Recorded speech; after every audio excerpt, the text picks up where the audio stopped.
नमस्कार किसान भाइयों, हमारे इस चैनल किसान क्लिनिक सेंटर में आपका स्वागत है। तो किसान भाइयों, आज आपको बताऊंगा जो बायो फर्टिलाइज़र की मदद से किस प्रकार खेती करें और काफ़ी ज़्यादा मुनाफा भी पाएं। किसान भाइयों, अगर बायो फर्टिलाइज़र का उपयोग आप अपनी फसलों में करोगे तो इससे जो मिट्टी के पोषक तत्व होते हैं और उनके साथ साथ जो जीवाश्म होते हैं उनकी संख्या में भी मिट्टी के अंदर काफ़ी ज़्यादा वृद्धि हो जाती है, जिससे मिट्टी की उर्वरा शक्ति भी बहुत अच्छी हो जाती है। किसान भाइयों, अगर किसान भाइयों जैसे कि रासायनिक खाद्यों का उपयोग करके हमारी जो मिट्टी होती है उस पर भी काफ़ी ज़्यादा नुकसान होता है और किसान भाइयों मनुष्य के स्वास्थ्य पर भी काफ़ी ज़्यादा इसका प्रभाव देखा गया है आने वाले वर्षों में। तो भारत के ज़्यादातर किसान भाई केमिकल फार्मिंग को छोड़कर ऑर्गेनिक खेती को ज़्यादा तरह से अपनाने लगे हैं। किसान भाइयों, तो किसान भाई आप भी क्यों पीछे रहें, सारी जानकारी आपको जो बायो फर्टिलाइज़र होते हैं उनके बारे में इस वीडियो में आपको प्राप्त हो जाएगी। तो वीडियो को अंत तक देखिए, कौन कौन से प्रकार के जो बायो फर्टिलाइज़र होते हैं और कौन कौन सी फसलों में इसका क्या यूज़ है, सारी जानकारी आपको इस वीडियो के माध्यम से प्राप्त हो जाएगी। तो किसान भाइयों, सबसे पहले मैं आपको बताना चाहूँगा कि ये बायो फर्टिलाइज़र क्या हैं। तो जो बायो फर्टिलाइज़र होते हैं उनको जीवित उर्वरक भी कहते हैं। वहीं इनका इस्तेमाल खेती में किया जाता है, जो कि प्राकृतिक द्वारा प्रदान किए गए जीवाणुओं की सहायता से बनाया जाता है, उसको बायो फर्टिलाइज़र बोलते हैं।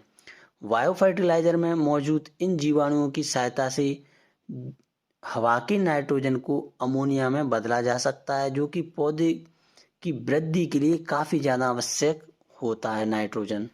अगर कृषि वैज्ञानिकों की माने तो जैव उर्वरकों का उपयोग करने पर दूसरे खादों की लगभग 25% निर्भरता कम हो जाती है। इसका अगर आप यूज करोगे तो लगभग रासायनिक केमिकल आपको 25% तक कम डालने पड़ेंगे अपनी फसलों में। इसके अलावा फसलों की उत्पादन के साथ साथ बीजों के अंकुरण, पुष्पन और फलन में भी आसानी रहती है। वहीं बायो फर्टिलाइज़र वायुमंडल से अतिरिक्त नाइट्रोजन सोखकर पौधों की जरूरत भी पूरा करते हैं। इनकी मदद से खेती में यूरिया की खपत भी बहुत कम हो जाती है। किसान भाइयों, बात कर लेते हैं जो नील हरित शैवाल ब्लू ग्रीन एल्गाई जो फर्टिलाइज़र है। किसान भाइयों, उसका उपयोग नाइट्रोजन की पूर्ति करने के लिए किया जाता है। इनका इस्तेमाल आमतौर पर किसान भाई जो धान की फसल होती है उसमें करते हैं। दरअसल नील हरित शैवाल धान की खेती में अमृत की तरह कार्य करता है। ये बिना यूरिया की मदद से फसलों का उत्पादन बढ़ाने में भी बहुत ज़्यादा मदद करता है। अब बात कर लेते हैं जो माइकोराजा होता है उसका यूज क्या है। माइकोराजा जैव उर्वरक पौधों में फास्फोरस की कमी को पूरा करता है।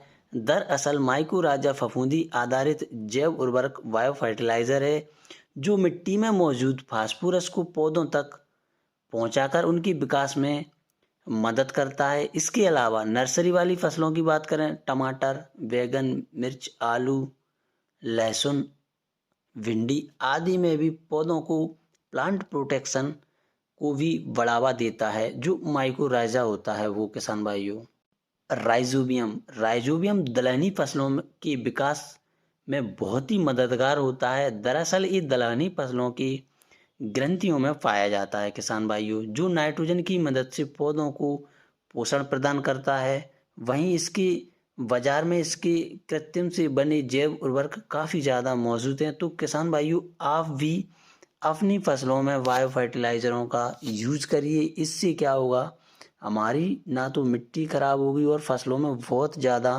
उत्पादन भी मिलेगा और मनुष्य के स्वास्थ्य पर भी इसका कोई भी प्रभाव नहीं पड़ेगा। तो किसान भाइयों, आपको जानकारी कैसी लगी, वीडियो को लाइक करें